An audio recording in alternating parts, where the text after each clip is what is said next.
Hey everybody, welcome back to the channel. Adam and Jordan here from Menta Watches. In today's video, we're gonna go over a list of watches that people have long asked us to make, which would be the best vintage watches to buy under 10,000. We'll kick this off and do this as a series. The next video we'll do up to 50,000 and then we'll do above that in our final video.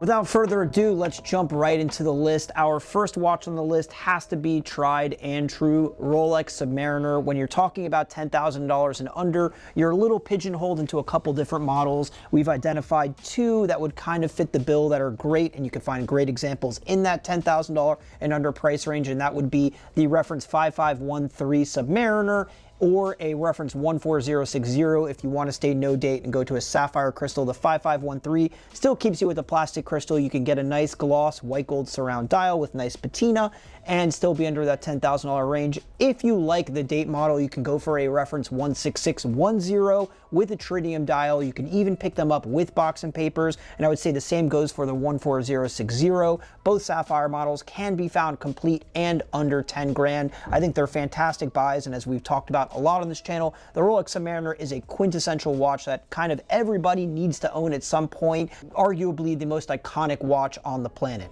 What do we have for number two? All right, so we're gonna stick with the Submariner, and my pick for under 10,000 is actually a Tudor Submariner. And what I like about those is obviously the 36mm case. It still has that iconic Submariner case shape. Comes in a couple flavors. You can get it with black dial, you can get it with a blue dial, blue bezel. Overall, awesome watch. Wears really well on the wrist. Put it on a NATO, put it on Jubilee bracelet. Looks really, really killer. Yeah, I think Tudor did a lot of really cool stuff in the 1980s that kind of paired well with their, brother brand Rolex. Rolex didn't really make a 36mm Submariner. You have the turnographs from the 50s, but that's a much more vintagey watch and obviously much more above $10,000, generally speaking. And if 36mm isn't your flavor, you could jump up to the 80s 76100 reference. They even may have some cool ones with lollipop hands and blue dials that are very popular, or a 79090, which is just their standard 40mm black Tudor Submariner. So you could go 36 or 40, but I'm with you. I really like the 36mm models because I do have smaller wrists, and I think Submariners and 36mm are absolutely great. Next up on our list from Audemars Piguet, which is one of everybody's favorite brands, one of the most well-known brands in the world, is the Audemars Piguet Royal Oak. Now you're probably saying to yourself, what Audemars Piguet Royal Oak is under 10,000? And you'd probably be right. There aren't a lot of options available. The Royal Oak debuted in 1972, arguably Gerald Genta's most famous design, and generally speaking, they are some of the most popular watches in the world, which comes with a very popular and big price tag.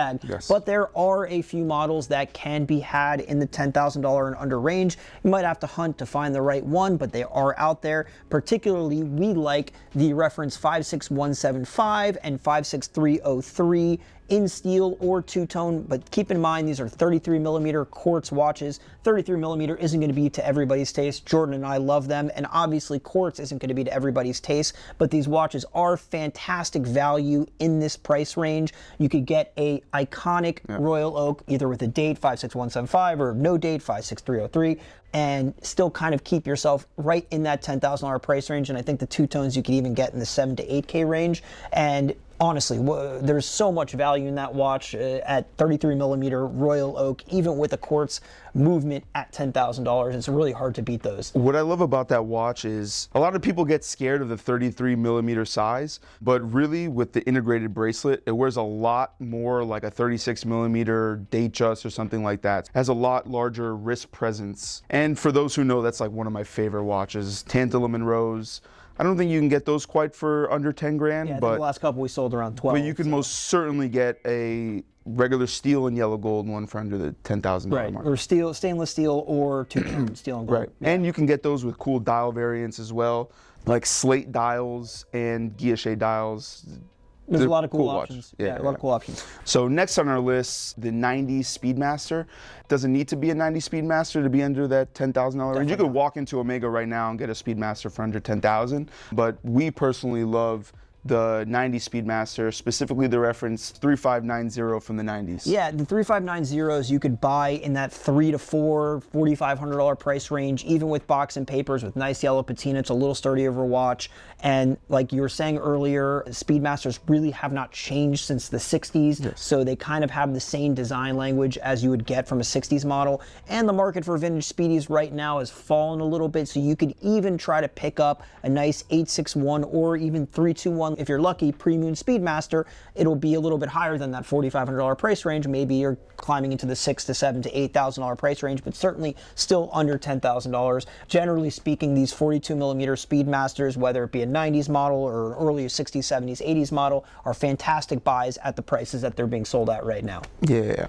Up next on our list is probably a personal favorite for me, but these are going to take a little bit more hunting and selective buying to really purchase right, and that would be vintage Movado. They made a lot of fantastic watches in the 40s, 50s, and 60s. I'm actually wearing a time-only one right now, a 35 millimeter steel case dress watch that's like $2,500, really hard to beat, also really hard to find. But what I'm really referring to and I'm thinking of when I think of vintage Movados are their chronographs. Debuting in the 1940s, I want to say, maybe late 30s, Movado debuted the M90 movement, which was developed by Rolex Piguet and was the first module chronograph ever made. It was a 2-register watch. They followed that up with the M95, which is their 3-register watch. There are plenty of watches in that, let's say, $5,000 to $10,000 range that you can still pick up. There are certain models and dial variants that are going to price you way outside of $10,000, but certainly throughout the 40s all the way through the late 60s, Movado made a lot of these watches and a lot of really interesting watches. There were 35 millimeter steel FB Bourgeois cases, really fantastic watches. They share a lot of the same design language as other incredible watches, such as like the 1463 Patek when they had those tasty tawny pushers. Yep. There's a lot of really cool elements to these watches. They're highly collectible.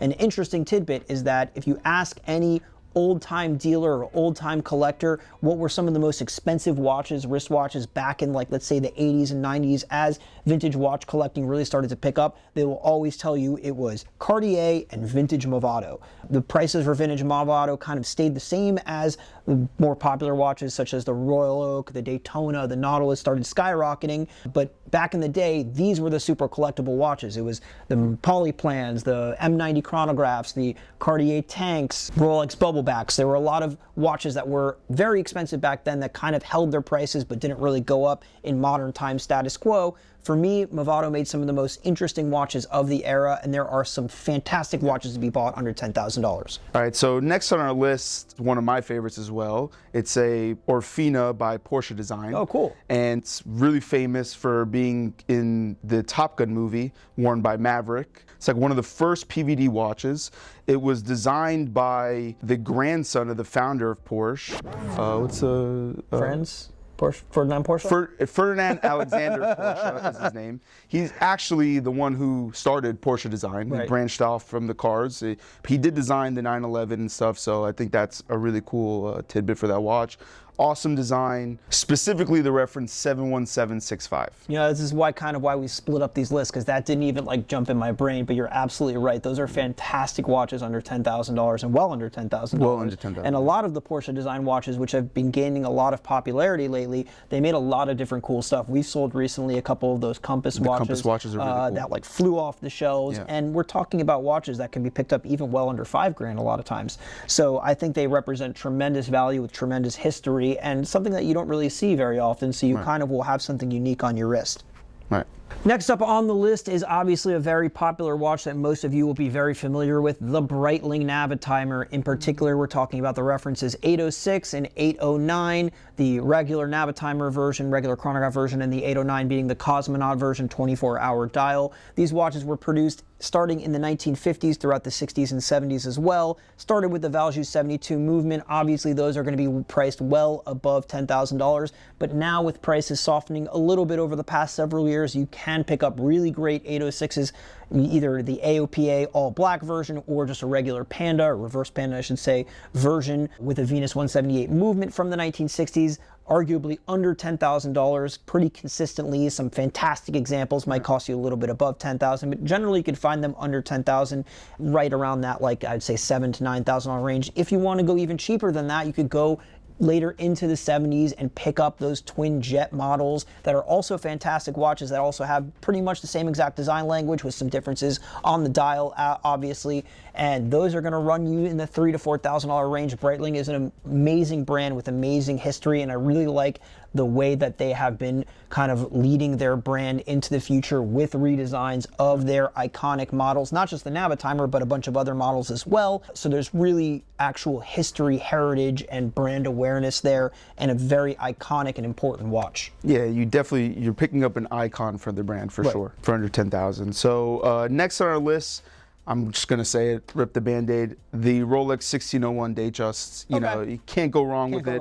It's the, the quintessential entry-level vintage watch, in my opinion. It's my first vintage watch. It wasn't mine, but I sold tons and tons and tons to people who are first-time vintage watch buyers. They come in a ton of different flavors. You can pick them up in almost any color dial you could think of. Put it on a leather strap, put it on a Jubilee, on an Oyster. I think that's a fantastic, fantastic watch, especially under 10 grand. I think most of them are under 5 grand. Yeah, I mean, unless you're going for like a very crazy rare dial variant, or something in a precious metal, you'll generally be in that 5K and under price range, unless it's a box papers, absolute new old stock condition watch, and maybe a little bit more. But for your average daily wear, good example, you will be 5K and under, whether it's two-tone or stainless steel.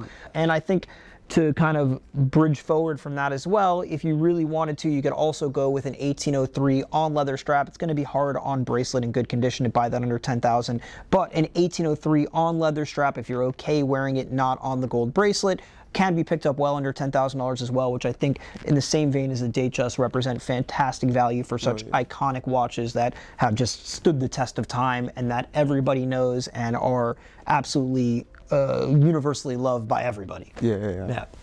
My last entry would have to be from one of my favorite vintage brands of all time that still exists to this day, Heuer, now called Tag Heuer, but back then it was just Heuer. There are a lot of different options to go for in the 10K and under price bracket for vintage Heuer. You could go with an Autavia, for example, a Viceroy that'll run you around 3 to 4 grand, reference 1163. My personal pick would be to find a either 2 register or 3 register Carrera. I'm partial to the 3 registers, the reference 2447.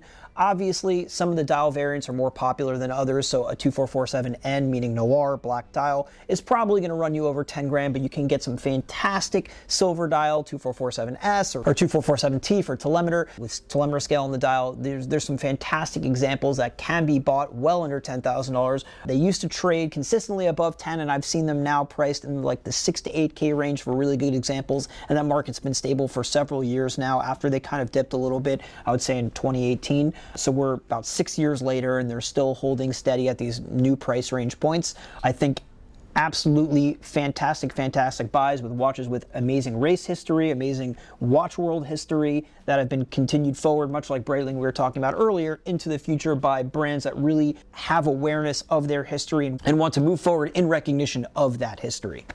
Yeah, I couldn't agree with you more. I mean, for under $5,000, a Viceroy is like the Heuer to have. Yeah, I mean, for me, I got smaller wrists, so the automatic Autavias, especially those 42 millimeter cushion cases, always fit a little bit big on me. I've always appreciated them, but that's why I'm really partial to the 60s Carreras, because they were 36 millimeter case with straight lugs, kind of in the same vein as a Rolex Daytona and a lot of other models, popular models produced in that era. So I guess it just depends on what your style is and what you're looking to get. But certainly there's something for everybody across a whole wide range of watches in that 10K and under price range.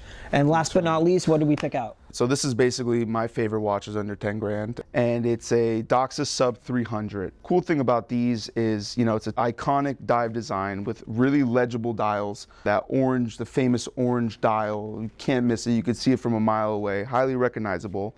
And what's really cool about these is it was a favorite of Jacques Cousteau, the famous diver, and he's the one who, when they were testing their dive capabilities of different watches, he seemed to lean towards those the most and ended up selling them in his dive stores. So he became like later. an ambassador of that. Almost. Yeah. Almost. Yeah. No, I mean, the Doxa 300 have been around forever. They still make them to this day. Correct. One of the most iconic and well-recognized dive watches. And the vintage models have always been in that, let's say, depending on which one it is, because like you mentioned, they have a lot of different colors and varieties, and you know, the Shark Hunter and the T and this one and that one. You're always going to be able to find them in a range of, let's say, $2,000 to $6,000, and you know, generally decent condition. You know, they were dive watches, so they were used as tools. So you need to make sure they're still in working condition, that's not too messed up. But generally you could find, there's enough out there that you can be patient and find the right example, but they're absolutely iconic watches and great dive watch